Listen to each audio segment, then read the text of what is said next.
జీ5 ఉండగా మీ favourite TV shows ని మీరు అస్సలు మిస్ అవ్వలేరు. Complete free. ఏం బాబు ఇలా వచ్చావు? హిమని చూద్దామని వచ్చానంటీ. సాగర్ హిమ గుడికెళ్ళారు బాబు. కూర్చో, కాఫీ తీసుకొస్తాను. ఏమయ్యా, ఆ గోవిందుడు దయవల్ల వాళ్లకు వాళ్లే వచ్చి గణపతి పూజ గురించి చెప్పారు. ఇంతకంటే ఇంకేం కావాలి? గోవిందా, నీ లీలలు ఊహించగలనా? బాబు కూర్చో బాబు.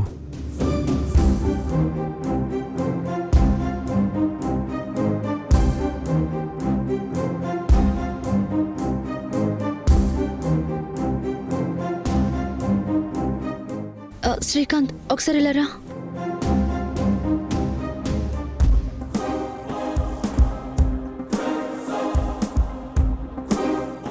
రేపు మంచి ముహూర్తం ఉందట.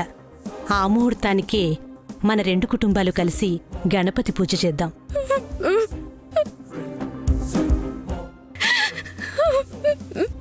ఏంటక్క ఇది? ఎందుకు ఏడుస్తున్నావు? నువ్వే తప్పు చేయలేదక్క, నువ్వెందుకు ఏడవాలి? అది కాదు కృష్ణ, గణపతి పూజ ముహూర్తాలు అంటున్నారు, అమ్మ వాళ్ళు కూడా సరే అంటున్నారు. ఈ పెళ్లి ఆపలేం కృష్ణ, నాకు అర్థమైంది. అక్క, వరుణ్తో నీ పెళ్లి జరగకుండా చూసే బాధ్యత నాది. రోజు రోజుకి నా నమ్మకం పోతుంది కృష్ణ. అక్క, నీ ప్రేమ నిజమైతే, మీ ప్రేమలో బలం ఉంటే, మీ ప్రేమే మిమ్మల్ని గెలిపిస్తుంది.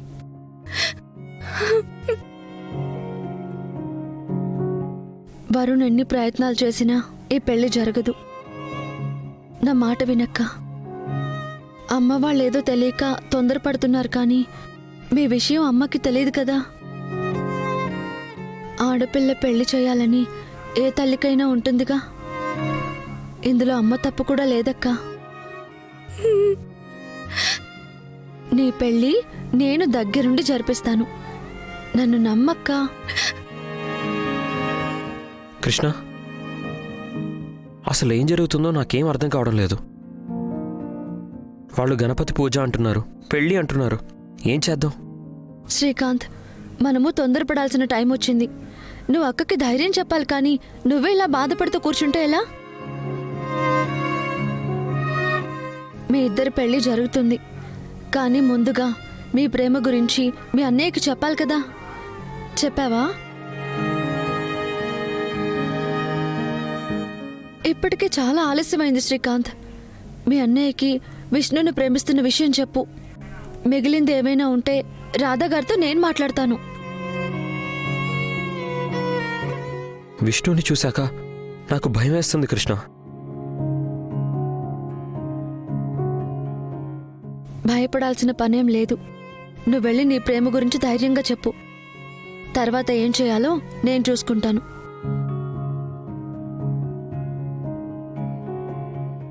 అన్నయ్యకి మా ప్రేమ విషయం చెప్తాను. విష్ణు, ప్లీజ్ ఏడవకు.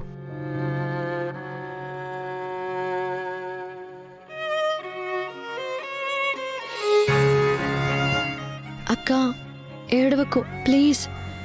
నిన్ను చూస్తే నాకు ఏడుపొస్తుంది. ముందు కళ్ళు తుడు.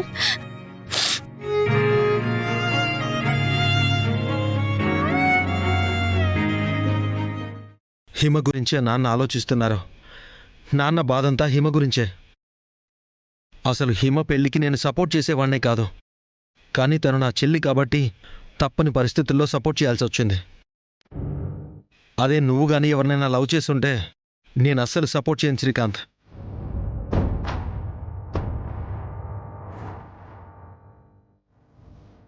అయినా నువ్వు అలా చేయవు శ్రీకాంత్. నాకు తెలుసు, నువ్వు నా తమ్ముడివి. నీ మనసు నాకు తెలుసు. నేను ఎలా ఆలోచిస్తానో నువ్వు అలానే ఆలోచిస్తావు. అందుకే నువ్వంటే నాకు చాలా ఇష్టం. చూడన్నా, శ్రీకాంత్ కూడా నాలాగే ప్రేమ జోలికి పెళ్లి జోలికి వెళ్ళడు. వీడు చాలా మంచోడు నాన్నా. నువ్విలాగే ఉండు శ్రీకాంత్. ప్రేమ పెళ్లి ట్రాప్లో పడకు. ప్రేమ పెళ్లి అనేవి మనుషుల సంతోషాల్ని దూరం చేసే డెవిల్స్. మీ పేరెంట్స్ పెళ్లి చేసుకున్నారు, నిన్ను వదిలేసి వెళ్ళిపోయారు. అక్కడ పెళ్లి ఫెయిల్ అయింది. డాడీ సెకండ్ మ్యారేజ్ చేసుకున్నారు, సైలెంట్ అయ్యారు. ఇక్కడ పెళ్లి ఫెయిల్ అయింది. ఇప్పుడు హిమ అందరినీ ఎదిరించి పెళ్లి చేసుకుంది. కానీ ఏంటి ప్రయోజనం? అటు అత్తగారింటికి వెళ్ళలేక, ఇటు పుట్టింటికి రాలేక బాధపడుతుంది. ఇక్కడ పెళ్లి ఫెయిల్ అయినట్టే.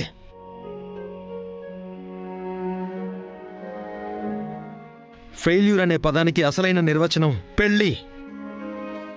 అసలు పెళ్ళంటేనే పెద్ద ఫెయిల్యూర్. అన్నయ్య ఏంటి ఇలా మాట్లాడాడు? నోరు తెరిచి నా ప్రేమ గురించి చెప్పే పరిస్థితి కూడా లేకుండా చేశాడు. అన్నయ్య ఇలా మాట్లాడుతుంటే ఇంకా విష్ణు గురించి నేను ఎలా చెప్పగలను?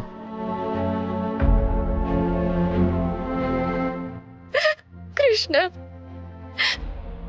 నేను రేపు పూజలో వరుణ్ పక్కన కూర్చోవాలా?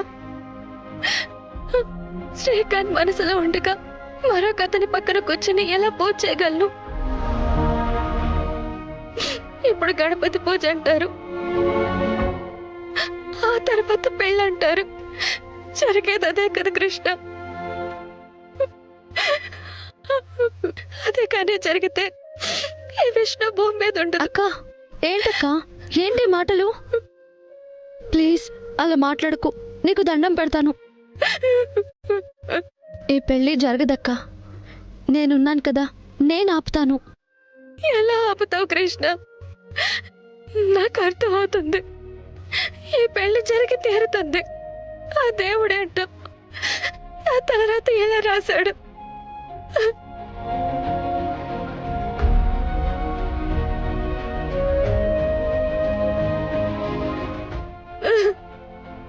నేను చచ్చిపోతానంటే నాతో పాటు మీ అక్క కూడా దూకేసింది. శ్రీకాంత్ అంటే నాకు చాలా ఇష్టం. అక్క, ఏం జరిగితే అది జరుగుతుంది. వెంటనే అమ్మ దగ్గరికి వెళ్ళి నీ ప్రేమ విషయం చెప్పేద్దాం పద. ఎలా చెప్తాం కృష్ణ? వద్దు. వద్దు అనుకుని ఇన్నాళ్ళు ఆగాము. నీ బాధని నేను చూడలేనక్క. వెళ్ళి అమ్మకు చెప్దాం పద. వద్దు కృష్ణ, వద్దు.